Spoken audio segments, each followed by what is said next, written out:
ENT surgeon जिला चिकित्सालय मऊ में कार्यरत हूँ। और ये घटनाक्रम 16 अक्टूबर का है और उसमें सांसद महोदय आए थे 12:30 बजे 10 से 15 लोगों को लेके। और मैं उस समय ओपीडी कक्ष में था अपने और मरीज़ देख रहा था।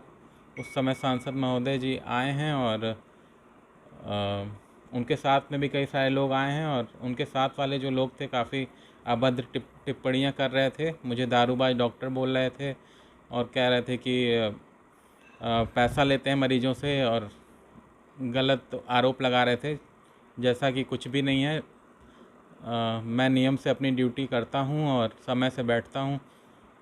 और वो ये भी कह रहे थे कि मैं मानसिक रूप से अस्वस्थ हूं, जो कि बहुत गंभीर आरोप है किसी डॉक्टर के ऊपर। ऐसा उन्हें नहीं कहना चाहिए था और इससे मेरे आत्मसम्मान को भी बहुत ठेस पहुंची है, क्योंकि कोई भी डॉक्टर सम्मान के लिए ही काम करता है और एक तरह से कहा जाए तो सम्मान ही आदमी का सब कुछ होता है। और इसकी सूचना हमने एसएचओ साहब को दी है सराय लखनसी के, और उसमें एक एफआईआर भी दर्ज हुई है नेताजी के ऊपर। एक मुकदमा थाना सराय लखनसी जनपद मऊ के थाने पर जिला चिकित्सालय में नियुक्त डॉक्टर सौरभ त्रिपाठी द्वारा दर्ज कराया गया है। प्रथमतः जो तथ्य इसमें है वह है इनके साथ कार्य सरकार की अवधि के दौरान जब डॉक्टर अपना ड्यूटी का निर्वहन कर रहे थे, उस दौरान माननीय सांसद एवं उनके साथ आए हुए 10 से 15 लोगों के द्वारा उनके कार्यों में बाधा डाला गया। उनके साथ अभद्र टिप्पणी एवं अभद्र भाषा का प्रयोग करना एवं उनके कार्य के दौरान जो है कि उनके साथ हमलावर होना इत्यादि जैसे तथ्य उल्लिखित हैं, जिनके आधार पर प्रथम सूचना रिपोर्ट दर्ज की गई। किसके खिलाफ दर्ज की गई? देखिए, इसमें माननीय सांसद एवं उनके साथ 10 से 15 जो है लोग जो थे उनके साथ में। मेरे घोषी के मालिकों, जैसा कि आपको पता होगा, लगातार आप मेरे से शिकायत करते रहे कि सरकारी अस्पताल के डॉक्टर गायब रहते हैं और वहाँ उनके दलाल बैठे रहते हैं जो ये बताते हैं कि डॉक्टर साहब किस नर्सिंग होम में होंगे। दवाइयाँ बाहर लिखी जाती है, वहाँ के डॉक्टर मरीजों के साथ बदतमीजी करते हैं, सुविधाओं का अभाव है। आपने ऐतिहासिक रूप से जीत दिया। आपके आदेश को मानते हुए मैं जिला अस्पताल गया, मुख्य चिकित्सक अधीक्षक के साथ मैं पूरे अस्पताल का दौरा किया। तमाम खामियां पाई गई। आपकी बातें सच साबित हुई। कई चैम्बर में डॉक्टर नहीं थे, वो दलाल बैठे हुए थे, जिसको मुख्य चिकित्सा अधीक्षक ने स्वयं नोट किया।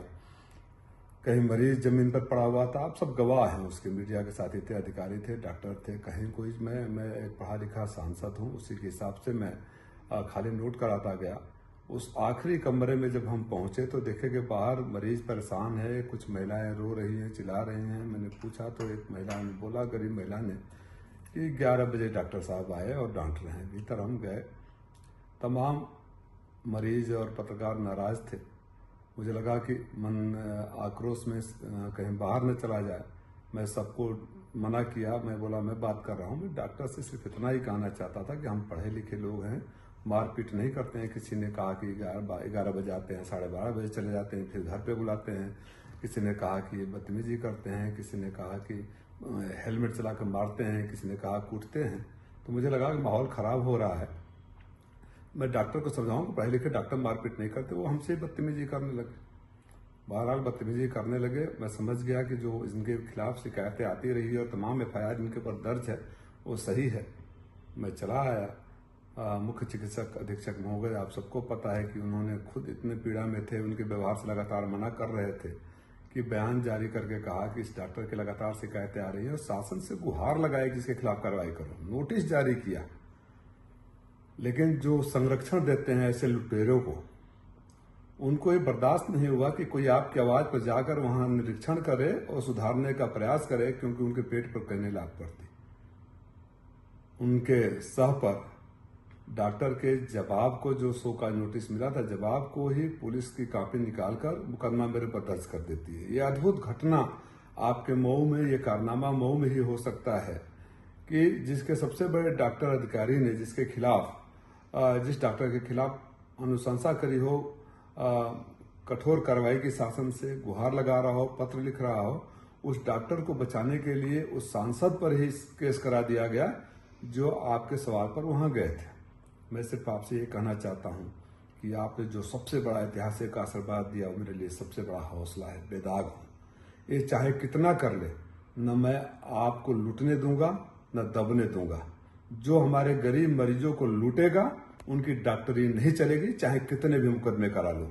जो दवाई बाहर से लिखने के लिए बोलेगा, जो डॉक्टर घर पे बुला के इलाज करेगा, जो मरीजों से बदतमीजी करेगा, उसके खिलाफ हम घेराव करेंगे, कार्रवाई करेंगे और सदन तक आवाज उठाऊंगा।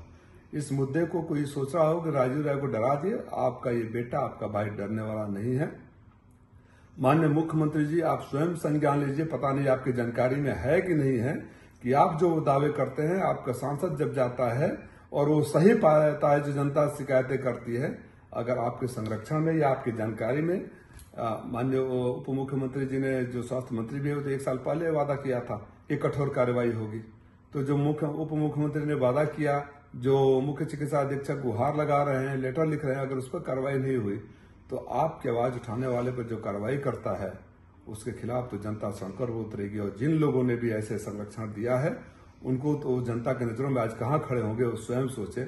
मऊ की एक और बड़ी खासियत रही है, मऊ में हम लोग किसी भी पार्टी के हो राजनीतिक मुद्दे पर विरोध करते हैं, राजनीतिक बातें करते हैं, कभी व्यक्तिगत रूप से एक दूसरे के खिलाफ इतना निचले स्तर पे नहीं जाते हैं। जो चंद सालों में मऊ का माहौल बदला है, मैं इसको लेकर भी दुखी हूँ और सौभाग्यशाली है मऊ के अभी भी बहुत सारे नेता अपनी परंपरा को कायम रखे हुए हैं। मैं उम्मीद करूंगा कि उस परंपरा को बनी रहे, क्योंकि ये ऐसे अधिकारी डॉक्टर किसी के नहीं होते हैं। जो आज खुश हो रहे होंगे कि राजीव राय के साथ बदतमीजी किया, उनको याद रखना चाहिए कि इस डॉक्टर ने सैकड़ों मरीजों के साथ बदतमीजी किया है, कई आपराधिक केस है, भारतीय जनता पार्टी के नेताओं के साथ बदतमीजी किया है, और तो और पत्रकारों को हेलमेट चला के मारा है, मोबाइल छीन लिया है। ऐसे छिनैती, डकैती और मारपीट करने वाले डॉक्टर जिसके ऊपर कई आपराधिक मुकदमे दर्ज हैं, उसको बचाने के प्रयास करने वाले कितने बड़े महापुरुष होंगे, ये मैं घोसी के मालिकों के ऊपर छोड़ता हूँ। हौसला रखिए, मैं आपके साथ हूँ। आज जहाँ भी आपका अपमान होगा, शोषण होगा, दबाया जाएगा, लूटा जाएगा, सांसद नहीं भाई और बेटा बनकर खड़ा रहूंगा।